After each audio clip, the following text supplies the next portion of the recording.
On the morning of August 20, 1966, on Vintém Hill outside Rio de Janeiro, Brazilian police found the bodies of two electronics technicians, Manuel Pereira and Miguel José Viana. Both men wore lead-eye masks, the kind sold for radiation protection, and their suits were oddly waterproof. Nearby, a notebook read, "At 4:30 p.m. take capsule, after effect protect metals, await signal mask." No wounds, no poison, no signs of struggle were ever found, the official cause of death was never determined. Some investigators pointed to a UFO cult the men had reportedly joined weeks earlier, others suspected a bizarre pact tied to radiation experiments. Brazilian police reopened the case decades later and still reached no conclusion. Nearly 60 years on, no one has ever explained who gave the men their instructions, or what signal they were waiting for. On November 29, 1970, hikers in a valley outside Bergen, Norway found a woman's badly burned body, surrounded by an empty bottle, a passport, and jewelry, all with the labels and serial numbers carefully filed away. Police traced her to several hotels under at least 8 false identities, always paying in cash, always vanishing before anyone got a good look at her. Her fingerprints matched no record anywhere in the world. A coded notebook, her actual cause of death, and her real name have never been established. Theories range from a Cold War intelligence operation gone wrong to a far more ordinary tragedy dressed up by decades of speculation. In 2016, genetic testing narrowed her likely origin to Central Europe, but more than 50 years later, the woman known only as the Isdal Woman still has no name. Starting in 1918, an unidentified killer began breaking into homes across New Orleans at night, using the victims' own axes to attack them in their beds. Several survived, several did not. In March 1919, a letter published in the Times-Picayune, claiming to be from the killer himself, promised that anyone playing jazz music in their home that Tuesday night would be spared. The city obeyed. Dance halls and parlors across New Orleans played jazz until dawn. The attacks eventually stopped as suddenly as they began, in late 1919, with no arrest, no confession, and no confirmed identity ever attached to the killer. Some historians believe the letter was a hoax written by a local reporter, others believe it came from the Axeman himself. Over a century later, one of America's strangest serial killer cases remains completely unsolved. In May 1828, a teenage boy appeared in the streets of Nuremberg, Germany, barely able to speak, carrying a letter claiming he had been kept in total isolation since infancy. Kaspar Hauser learned to talk and write over the following months, claiming he had spent his whole life alone in a small dark cell, fed only bread and water by someone he never saw. He became a minor celebrity, and a mystery. Was he a runaway nobleman, an elaborate fraud, or exactly what he claimed to be? In 1833, Hauser stumbled home with a fatal stab wound, insisting a stranger had lured him to a park and attacked him. He died days later. No attacker was ever identified, and historians still argue today over who Kaspar Hauser really was, and whether his death was murder, or something else entirely. Starting in 1976, residents of Circleville, Ohio began receiving anonymous letters from someone who seemed to know everything. Affairs, arguments, secrets no one had told a soul, all laid out in tidy handwriting and mailed from towns the writer was never actually in.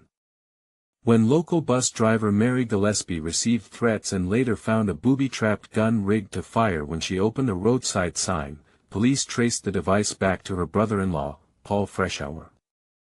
He was convicted and spent a decade in prison, but the letters kept arriving the entire time he was locked up, and continued for years after his release. Freshour always denied writing a single one. He died in 2012, still maintaining his innocence. To this day, no one has ever been conclusively proven to be the real Circleville letter writer. In 1980, an anonymous man calling himself only R.C. Christian commissioned a massive granite monument in Elbert County, Georgia, nearly 20 feet tall, inscribed with 10 guidelines for rebuilding civilization after a catastrophe, written in 8 languages. He paid in cash, used a fake name, and swore the local granite company to permanent secrecy about his real identity. For over 40 years, no one uncovered who he really was. Then, in the early hours of July 6, 2022, a bomb tore through the structure, destroying one of its 4 main slabs. Authorities demolished the rest of the monument for safety hours later, and despite security footage of a vehicle leaving the scene, no suspect has ever been identified or charged. Who built it, and who destroyed it, remain 2 separate, still unsolved mysteries.